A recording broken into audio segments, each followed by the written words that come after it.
Hello students, तो स्वागत है आपका हमारे इस न्यू सेशन में, जिसमें मैं आपके सामने फिर से लेकर आया हूं कुछ न्यू इम्पोर्टेंट क्वेश्चन जो कि हमारे 11th क्लास के हिस्ट्री के सेकेंड चैप्टर के ऊपर, जो हमारा चैप्टर है 3 महाद्वीपों में फैला हुआ साम्राज्य, इसके ऊपर मैं लेके आया हूँ 10 मोस्ट इंपॉर्टेंट क्वेश्चन। ठीक है, अगर ये आप कर लेते हैं तो ये इस चैप्टर का आपका पूरा फुल एंड फाइनल कवर हो जाता है। इससे बाहर कुछ आता ही नहीं, चाहे वो मिड टर्म हो चाहे वो फाइनल टर्म हो। ठीक है, इससे आपकी पकड़ एकदम मजबूत हो जाएगी। आप इससे बाहर कुछ कोई क्वेश्चन आ ही नहीं सकता, और आएगा भी ना तो मैं इतना गारंटी से चोटिस कह रहा हूं यही वो क्वेश्चंस होंगे जो आप पूरा करके आओगे पेपर में। ठीक है, तो आप प्लीज ऐसे ही लगातार बने रहो हमारे साथ। ठीक है, ऐसे वीडियो को आप देखते रहो। ठीक, ढेर सारा प्यार अपना देते रहो ताकि हमारा मनोबल ऐसे ही बना रहे। ठीक, और हम आपके लिए आगे ऐसी वीडियो बनाते रहें। सबसे पहले दोस्तों जो मैं करता हूं, मैं साइड हो जाता हूं जिससे कि आप स्क्रीनशॉट ले लो इस क्वेश्चंस का। ठीक है, इन क्वेश्चंस का स्क्रीनशॉट ले लो और लेकर के प्लीज आप अपने नोटबुक में नोट डाउन कर लेना। नोट डाउन इसलिए कर लेना क्योंकि आपको प्रैक्टिस करनी है इन्हीं क्वेश्चंस पे। ठीक है, इन क्वेश्चंस के ऊपर प्रैक्टिस करनी है ताकि एग्जाम में आप एकदम परफेक्ट हो जाओ एग्जाम से पहले, और अगर उसमें क्वेश्चन पूछता है तो आप अच्छे से लिख करके आओ। ठीक है, मेरा मानो तो ये कर लो। अगर ये कर लोगे ना कवर, तो क्या होगा ना कि पेपर में आपको सच में कहीं और देखने की जरूरत नहीं होगी, बल्कि आपका कॉन्सेंट्रेट होगा वो आपके नोटबुक में, आपके शीट में होगा। ठीक है, तो आपके सामने अभी यही वो क्वेश्चंस है जिसको अगर अभी आप कर लेते हो ना तो आपके लिए सबसे बड़ा हथियार है आपका भी है। ठीक है, पहला क्वेश्चन क्या है, रोमन साम्राज्य के जानकारी के कौन कौन से स्रोत हैं। ठीक है, देखो ये शॉर्ट क्वेश्चन है। ठीक है, जिसमें ये पूछा है कि अब हमारा चैप्टर है 3 महाद्वीपों में फैला हुआ साम्राज्य, यानी कि जो 3 महाद्वीप हैं उनमें फैला हुआ साम्राज्य। अब कौन सा साम्राज्य था, तो रोमन साम्राज्य है ना।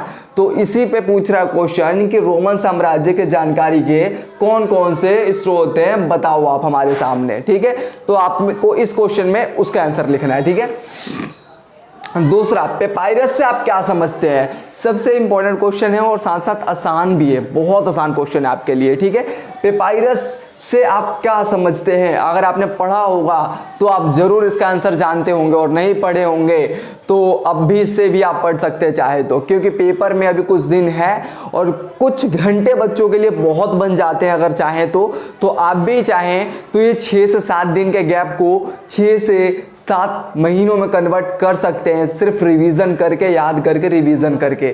ठीक है, वो कहते हैं ना कि किसी बड़े विद्वान ने कहा था कि प्रैक्टिस मेक परफेक्ट, राइट। तो आप जितनी प्रैक्टिस करते हो, जितना रिवीजन करते हो, आप उतना ही परफेक्ट होते जाओगे, है ना।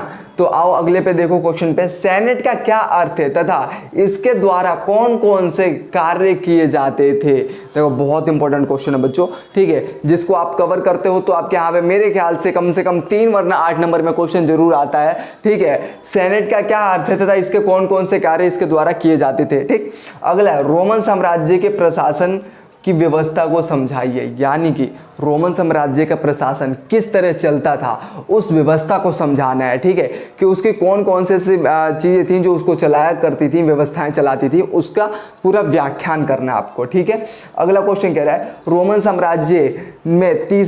साम्राज्य में तीसरी शताब्दी का संकट क्या था।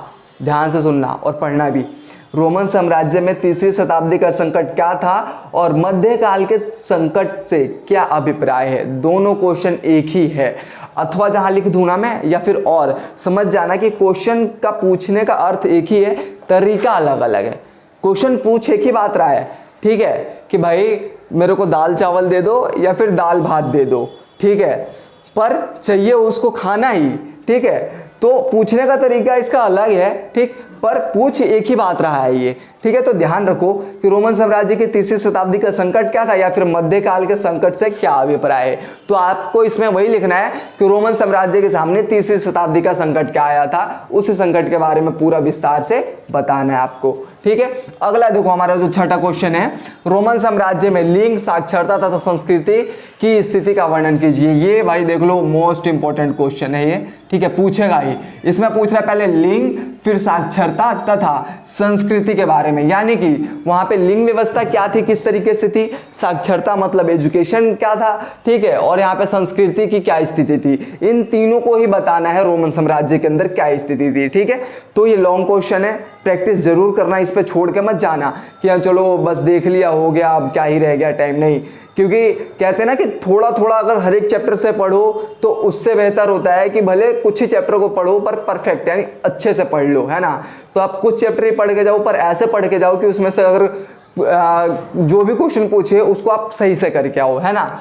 अगला क्वेश्चन क्या कह रहा है हमारा, देखो, रोमन साम्राज्य के परिवार फैलाव का वर्णन कीजिए। देखो, रोमन साम्राज्य का जो विस्तार था, ठीक है, या फिर इसका फैलाव था, इसका वर्णन करना है। यानी कि रोमन साम्राज्य का विस्तार कहाँ कहाँ था, कैसे था, फैलाव, यहाँ विस्तार को मैंने ब्रैकेट में लिख दिया है फैलाव, ठीक है। तो उसका फैलाव किस तरीके से था, कहाँ कहाँ तक था, उसको विस्तार में समझाना है, ठीक है। या अगला और लग गया, यहाँ पे देख लो आपके सामने, मैंने बोला था ना और या फिर अथवा लगे तो समझना कि उसी क्वेश्चन को किसी और तरीके से ही पूछा गया है। रोमन साम्राज्य में आर्थिक विस्तार को समझाइए। देखो, यहाँ पे भी वही पूछा है कि उसका साम्राज्य का विस्तार क्या है, फैलाव क्या है, बताओ। और यहाँ पे भी यही पूछ रहा है कि आर्थिक विस्तार क्या है, उसको बताओ, ठीक है।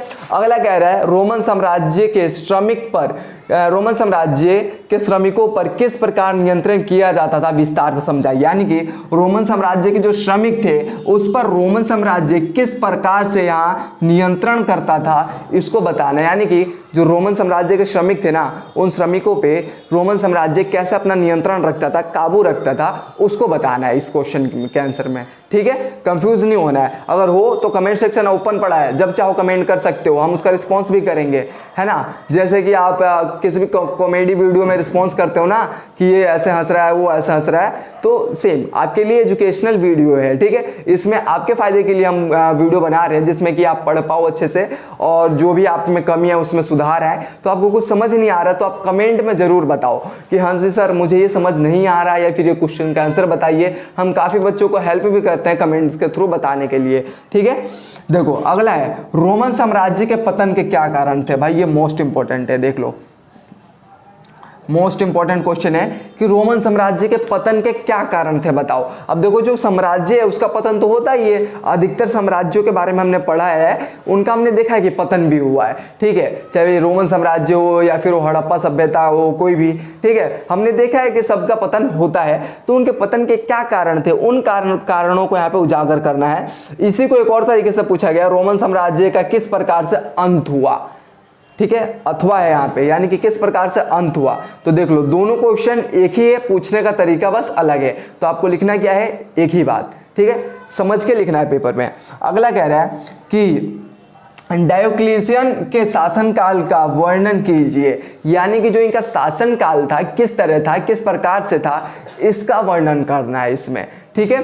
तो ये सारे वो इंपॉर्टेंट क्वेश्चन है, आप देख सकते हो जो मैंने यहाँ पे आपके सामने लिखे हैं, और एक ऐसे फॉर्मेट में लिखा हूं मैं जिसमें कि आप समझ भी पाओ आसानी से और पेपर के लिए प्रैक्टिस भी कर पाओ, ठीक है। तो उम्मीद है कि आप इन क्वेश्चंस पे प्रैक्टिस करोगे, और ये भी उम्मीद लगा कर रखता हूं कि पेपर में भी आप अच्छे से लिख करके आओगे, ताकि आपके नंबर जो है अच्छे मिले और आप अच्छा परसेंट गेन कर पाओ, ठीक है।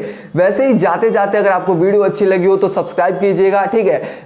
चैनल को सब्सक्राइब कीजिएगा, वीडियो को लाइक कीजिए, ढेर सारा प्यार दीजिए। कमेंट सेक्शन में जरूर बताइएगा कि आपको इस क्वेश्चन में किस क्वेश्चन में डाउट है, या फिर कितना आपको ये वीडियो हेल्पफुल रहा, ठीक है।